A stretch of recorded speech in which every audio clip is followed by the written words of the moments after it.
औज़ुबिल्लाहिमिनश्शैतानिर्रजीम बिस्मिल्लाहिर्रहमानिर्रहीम रब्बि इश्रह ली सदरी व यस्सिर ली अमरी वहलुल उक़दतम मिन लिसानी यफ़क़हू क़ौली।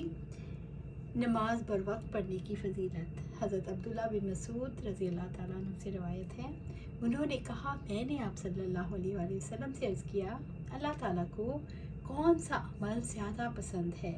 आपने फरमाया, नमाज की बर वक्त अदायगी। उन्होंने अर्ज़ किया, फिर कौन सा? आपने फरमाया, वालिदैन से हुस्न सलूक। उन्होंने अर्ज़ किया, उसके बाद कौन सा? तो आपने फरमाया सल्लल्लाहु अलैहि वसल्लम, अल्लाह की राह में जहाद करना। हज़रत अब्दुल्ला बिन मसूद रज़ी अल्लाह ताला अन्हु कहते हैं, रसूलुल्लाह सल्लल्लाहु अलैहि वसल्लम ने मुझसे इसी कदर बयान किया, अगर मैं मज़ीद पूछता तो आप और बयान फरमाते। पांचों नमाजें गुनाहों का कफ़ारा हैं। अबू हुरैरा रज़ी अल्लाह ताला अन्हु से रवायत है, उन्होंने आप सल्लल्लाहु अलैहि वसल्लम को ये फरमाते हुए सुना, अगर तुम में से किसी के दरवाज़े पर कोई नहर हो जिसमें वो हर रोज़ 5 मरतबा नहाता हो तो तुम क्या कहते हो कि ये काम उस पर कुछ भी मैल कुचैल छोड़ेगा? सहाबा कराम रज़ी अल्लाह अन्हुम ने अर्ज़ किया, ऐसा करने से कुछ भी मैल कुचैल बाकी नहीं रहेगा। आपने फरमाया, पांचों नमाजों की यही मिसाल है, अल्लाह ताला उनके ज़रिए से गुनाहों को मिटा देता है। इस हदीस के ज़ाहिर से ये इस्तेदलाल किया जाता है कि अफ़ाले खैर से कबीरा और सगीरा तमाम गुनाह माफ़ हो जाते हैं, लेकिन जमहूर अहले सुन्नत का मौक़िफ़ है कि ये इनसे सिर्फ़ सगाइर माफ़ होते हैं, क्योंकि इस हदीस में अगरचे इतलाक़ व अमूम है, लेकिन दूसरी हदीस ने इसे मुक़य्यद और ख़ास कर दिया। जैसा कि एक हदीस में है कि पांचों नमाज़ें जुमे से जुमे तक और रमज़ान से दूसरे रमज़ान तक गुनाहों के लिए कफ़ारा बन जाते हैं, बशर्ते कि कबाइर से इज्तनाब किया जाए। बेवक्त नमाज पढ़कर उसे ज़ाया करना। अनस रज़ी अल्लाह ताला अन्हु से रवायत है, उन्होंने फरमाया, जो बातें नबी सल्लल्लाहु अलैहि वसल्लम के अहद मुबारक में थी, उनमें से अब मैं कोई बात नहीं पाता। अर्ज़ किया गया, नमाज तो बाकी है। अनस रज़ी अल्लाह ताला अन्हु ने फरमाया, इस नमाज का जो हाल तुमने कर रखा है वो तुम्हें मालूम है?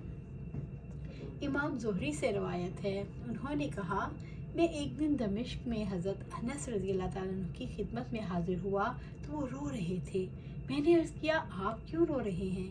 उन्होंने फरमाया, इस वक्त रसूलुल्लाह सल्लल्लाहु अलैहि वसल्लम के अहद मुबारक की कोई चीज़ बाकी नहीं रही। हाँ, नमाज थी, उसे भी अब ज़ाया किया जा रहा है। नमाजी अपने रब से मुनाजात करता है।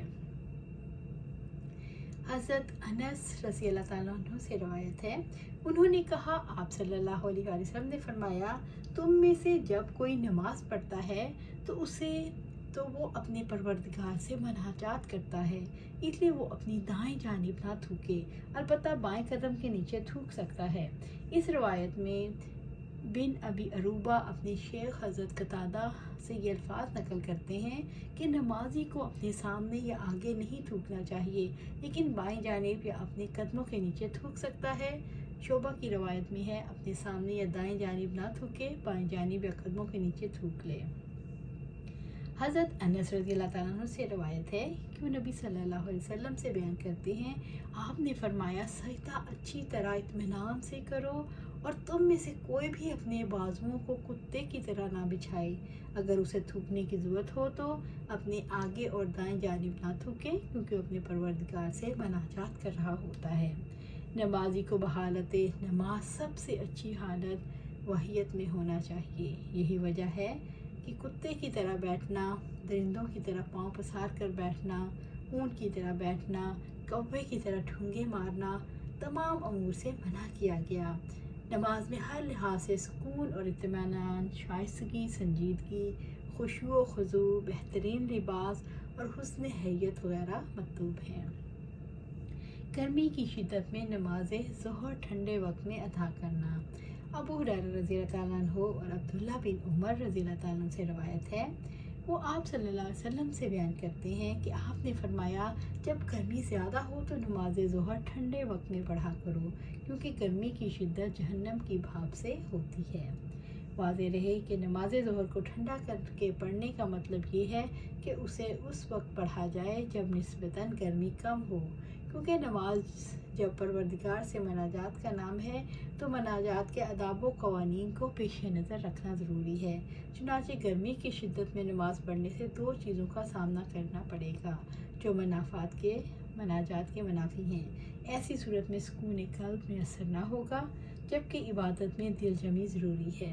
گرمی کی شدت جہنم کی آگ کی بھاپ کی وجہ سے ہے جو غضب الہی کی علامت ہے۔ ایسے وقت میں مناجات کرنا آداب مناجات کے خلاف ہے۔ ابو ذر رضی اللہ تعالیٰ عنہ سے روایت ہے، انہوں نے فرمایا آپ صلی اللہ علیہ وسلم کے مؤذن نے ایک مرتبہ ظہر کی اذان دینی چاہی تو آپ نے فرمایا وقت کو ذرا ٹھنڈا ہو جانے دو، وقت کو ذرا ٹھنڈا ہو جانے دو، یا فرمایا ٹھہر جاؤ کیونکہ گرمی کی شدت جہنم کی بھاپ سے ہوتی ہے۔ چنانچہ آپ نے اتنی تاخیر کی کہ ہم نے ٹیلوں کا سایہ زمین پر پڑتے دیکھا۔ آپ نے مزید فرمایا جب بھی گرمی زیادہ ہو تو تم نماز کو ٹھنڈے وقت میں ادا کیا کرو۔ ابو ہریرہ رضی اللہ تعالیٰ عنہ سے روایت ہے، وہ نبی صلی اللہ علیہ وآلہ وسلم سے بیان کرتے ہیں، آپ نے فرمایا جب گرمی زیادہ ہو تو نماز ظہر ٹھنڈے وقت میں پڑھا کرو کیونکہ گرمی کی شدت جہنم کی بھاپ سے ہوتی ہے۔ ابو ہریرہ رضی اللہ تعالیٰ عنہ ہی سے مروی حدیث کا حصہ ہے، آگ نے اپنے پروردگار سے شکایت کی، اے میرے رب، گرمی کی شدت سے میرا ایک حصہ دوسرے کو کھائے جا رہا ہے، تو اللہ تعالیٰ نے اسے 2 مرتبہ سانس لینے کی اجازت دی، ایک سانس سردی کے موسم میں اور دوسرا گرمی کے دنوں میں۔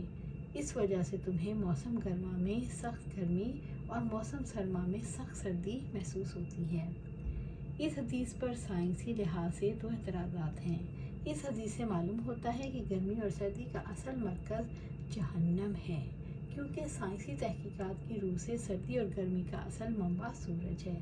جب سورج زمین کے قریب ہوتا ہے تو گرمی اور جب دور ہوتا ہے تو سردی ہوتی ہے۔ اس کا جواب یہ ہے، اس حدیث میں گرمی اور سردی کی شدت کے ایک باطنی سبب کی طرف اشارہ کیا گیا ہے، اس سے ظاہری سبب کی نفی نہیں ہوتی۔ اس بنا پر حدیث اور سائنس میں کوئی تعارض نہیں، کیونکہ ایک چیز کے متعدد اسباب ہو سکتے ہیں۔ دوسرا اعتراض یہ ہے کہ اگر گرمی اور سردی کا سبب جہنم کا سانس لینا ہے تو کرۂ ارض کے تمام علاقوں میں ایک جیسی گرمی یا سردی ہونی چاہیے، جبکہ یہ بات مشاہدے کے خلاف ہے۔ اس کا جواب یہ ہے کہ کرۂ ارض پر گرمی اور سردی کا کم و بیش ہونا متعدد عوارض کی بنا پر ہے۔ اگر یہ عوارض نہ ہوں تو تمام علاقوں میں گرمی کی حدت اور سردی کی شدت ایک جیسی ہو۔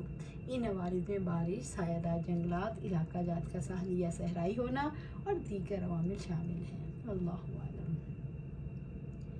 ابو سعید خدری رضی اللہ تعالیٰ عنہ سے روایت ہے، انہوں نے کہا کہ آپ صلی اللہ علیہ وسلم نے فرمایا ظہر کو ٹھنڈے وقت میں ادا کرو کیونکہ گرمی کی شدت جہنم کی بھاپ سے ہے۔ اس حدیث کی مطابقت سفیان سورہ یحییٰ ابو عوانہ نے اعمش کے واسطے سے کی ہے۔ آج یہیں پر اس کا اختتام کرتے ہیں، کل دیکھیں گے دوران سفر نماز ظہر ٹھنڈے وقت میں پڑھنا۔ اللہ سبحانہ تعالیٰ سے دعا ہے کہ ہم بھی اپنی نمازوں کو بہترین بنائیں، ہمارے کپڑے صحیح ہو، جگہ صحیح ہو، خشوع و خضوع ہو اور ہر حاجت سے فارغ ہو کر اللہ کے حضور حاضر ہوں۔ اللہ سبحانہ تعالیٰ ہمیں قرآن و سنت پر عمل کرنے کی توفیق دے اور اس پر استقامت دے۔ آمین یا رب العالمین۔